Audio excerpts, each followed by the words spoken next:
If you're looking to earn passive income in 2023, dividend stocks can be a great option. These are stocks that you can make a one-time investment into, and they will pay you dividends for the rest of your life. In this video, I'm going to be sharing 3 dividend stocks that I believe are worth considering if you're interested in receiving passive income in 2023.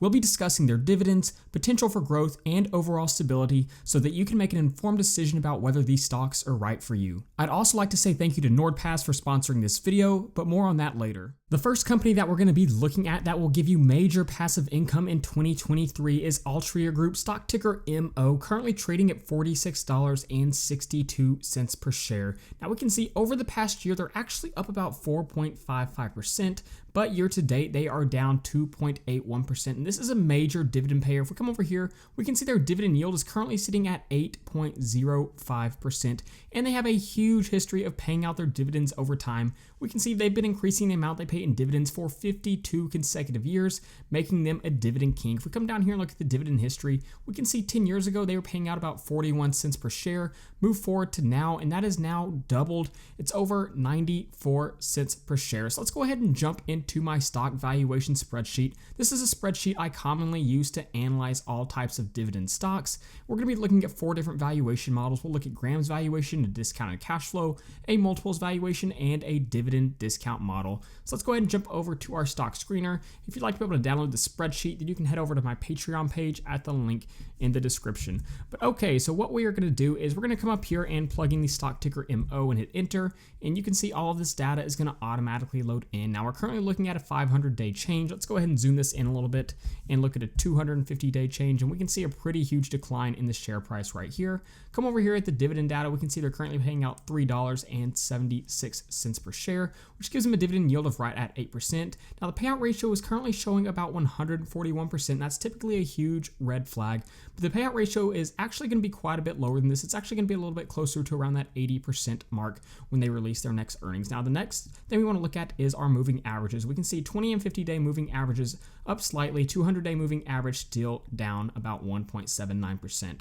Analysts currently have a target price of about $48.73 per share, and the beta is sitting at 0.64, so you shouldn't see a whole lot of volatility with this stock. But let's go ahead and look at our first valuation model, and that is going to be Graham's valuation. This is a valuation model invented by Benjamin Graham, who was one of Warren Buffett's mentors, and here's the formula he lays out for us to calculate intrinsic value. So the first thing we need is our earnings per share, which you can see we have listed right here. We then apply our growth rate projections, and I'm staying in line with analysts' expectations of about 5.5. We then multiply that by 4.4, which is the average yield of AAA corporate bonds. And once we've done all of that, we divide by Y, which is the current yield on AAA corporate bonds. And at the time of this video, it is sitting at 4.27. That's a bit higher than it has been historically over the past couple of years. Earlier this year, it was as low as 2.8. And you can see that pretty drastically changes the intrinsic value for this valuation model. So current market conditions definitely play a huge role in this valuation. But when we plug all this in, we come to an intrinsic value of $33.10. But let's go ahead and keep moving forward. The next one we'll look at is a discounted cash flow model. In order to perform this, we need to project a growth rate to the future free cash flows for the company. So what I've done is I plugged in the historical free cash flow for this company so we can see our year-over-year growth rates. It's grown quite a bit since 2017, as we can see here. Moving forward, I am projecting a growth rate of about 5% to the future free cash flows for this company and to the terminal value, which is the sum of the future free cash flows past the year 2030. After I did that, I found the present value of all of those future free cash flows and added them together, added the company's cash and cash equivalents, and subtracted out their total debt to get that equity value. I then divided by the shares outstanding and came to a discounted cash flow price per share of $67.36, a really good valuation when you compare it to the current trading price for this company. Now, the next one we want to look at is the multiples valuation. And essentially what we're doing is we're seeing how the market is valuing companies that are similar in structure using a multiple such as the price to earnings multiple. So you can see our comparable companies right here. We're taking their stock price, dividing by the earnings per share to get their price to earnings multiple. We can see the average price to earnings for these comparable companies is sitting at 14.52. And we multiply that by MO's earnings per share, we come to an intrinsic value of $37.86.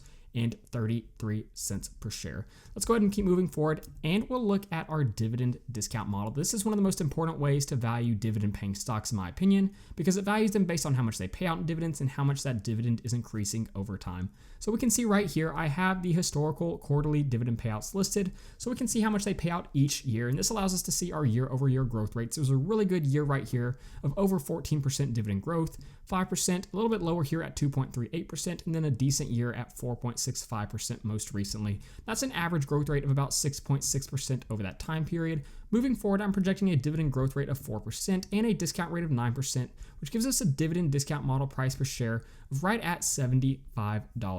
But when we jump over to my output tab, we can see the four valuations: grams at 33.10, discounted cash flow at 67.36, and dividend discount model at about 75. Now you may notice I don't currently have the multiples valuation. So why is that? When we look at these competitors, we notice the average price to earnings is about 14.5, and we jump over to MO on our stock screener, we can see their price to earnings is 18.13.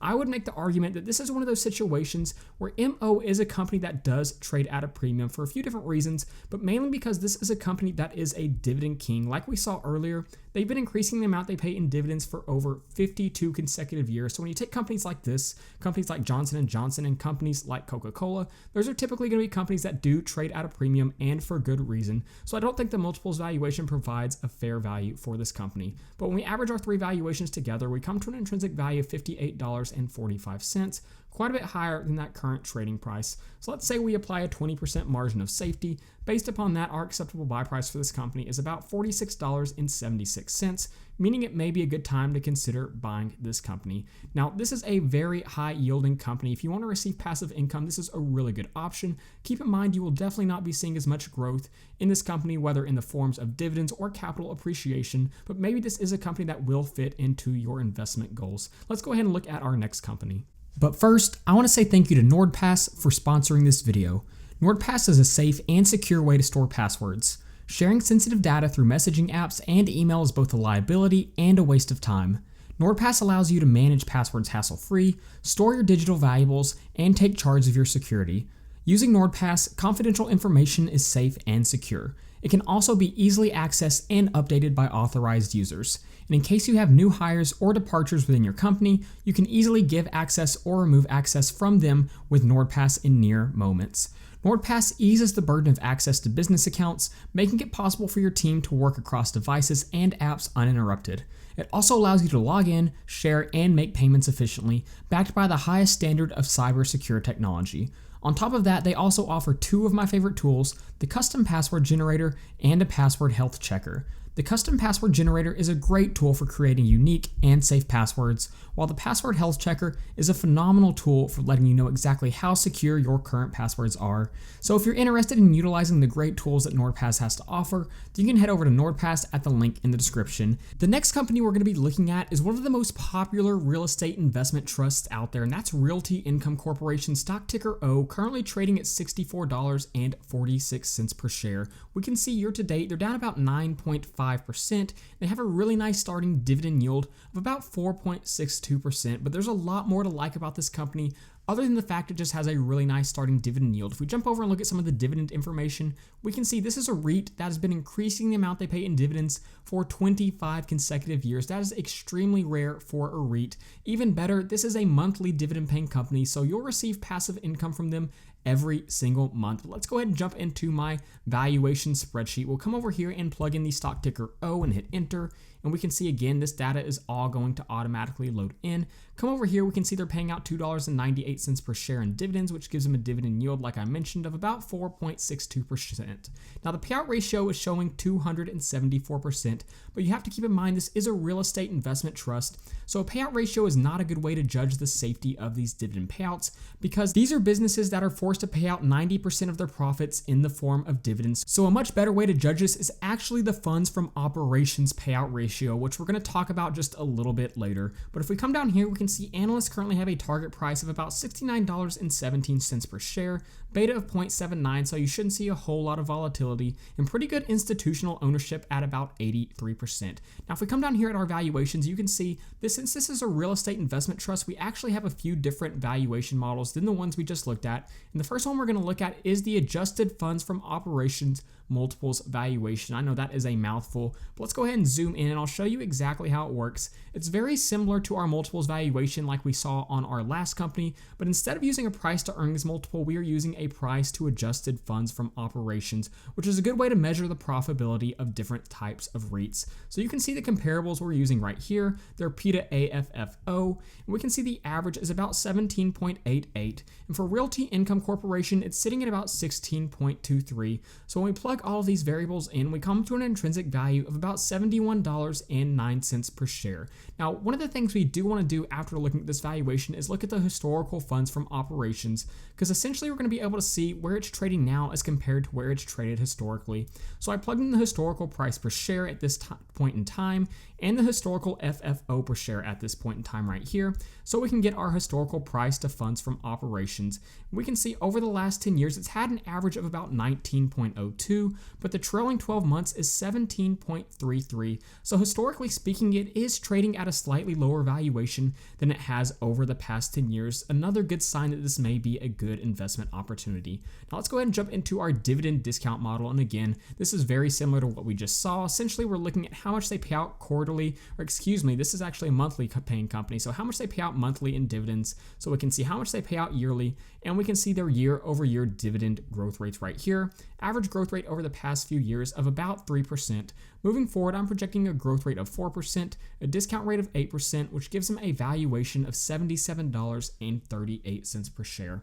Now, the net asset value is another way that you can value REITs. Let's go ahead and zoom out a little bit, but I actually think this isn't always the best way unless you have really good information, because there's so many different variables that can play a large role in the valuation. But if you want to download this spreadsheet, you can mess with this valuation and use the sensitivity analysis to see what different variables may lead you to.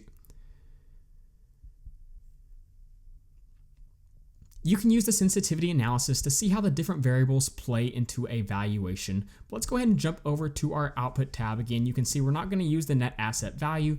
We can see AFFO at $71.09, dividend discount model at $77.38, and when we average those two together, we come to an intrinsic value of $74.23 per share, meaning this may be a slightly undervalued company. Let's go ahead and apply a 20% margin of safety. We can see our acceptable buy price for this company would be about $59.39 per share, so it's not quite in our buy range, but if we only apply a 10% margin of safety, we can see our acceptable buy price is about $66.81 per share. Now, if we jump back over to Seeking Alpha, we can see there have definitely been some opportunities over the past few years to buy in at a good price. We recently saw a dip around December where it traded as low as $55 per share.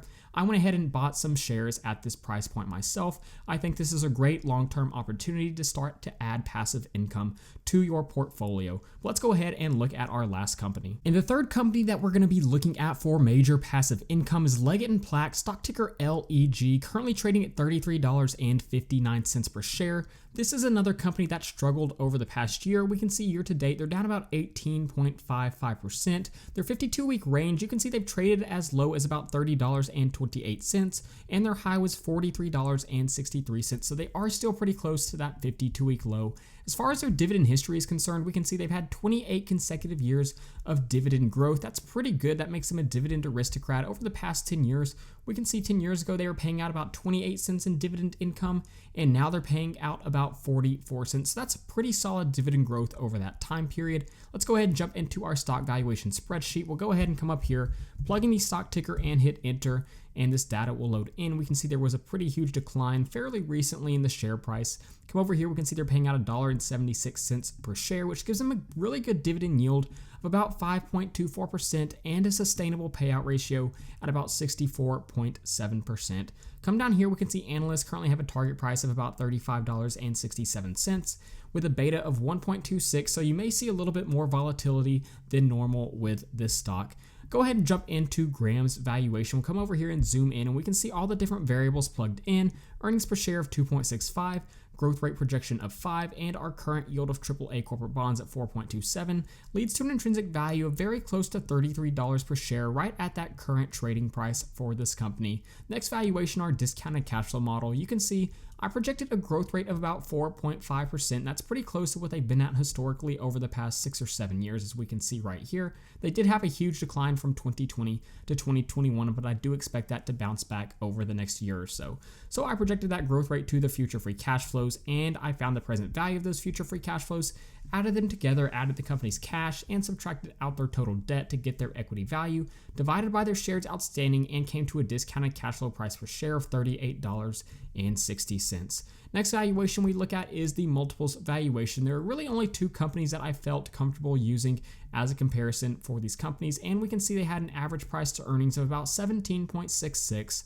Once I got that, I multiplied by the earnings per share, and we came to an intrinsic value of about $46.82 per share. The last valuation we'll look at, and that's the dividend discount model. Like always, I plugged in the information here. We can see they had an average growth rate for their dividends of about 3.76. So moving forward, I projected a growth rate of about 4% for their dividends, a discount rate of 8.5, which led to an intrinsic value of $40.68. So when we jump over to our output tab, we see our four valuations. When we average them, we come to an intrinsic value of $39.72 per share. Now, if you apply a 20% margin of safety, we can see our acceptable buy price is about $31.77 per share, meaning it's not quite at that buy range, but it is starting to get very close. I think there is a lot to like about this company. I think it may be slightly undervalued with a really nice starting dividend yield and a safe payout ratio, and I think you'll also continue to see some dividend growth over that time period. So this may be a company that you want to consider if you're looking for passive income in 2023. So there you go. Those are three companies that I believe can provide major passive income in 2023 and beyond. Go ahead and let me know what you think of these companies in the comments down below. If you'd like to be able to download the spreadsheet, then you can head over to my Patreon page at the link in the description. So that being said, thank you guys so much for watching, and please don't forget to like and subscribe to the channel.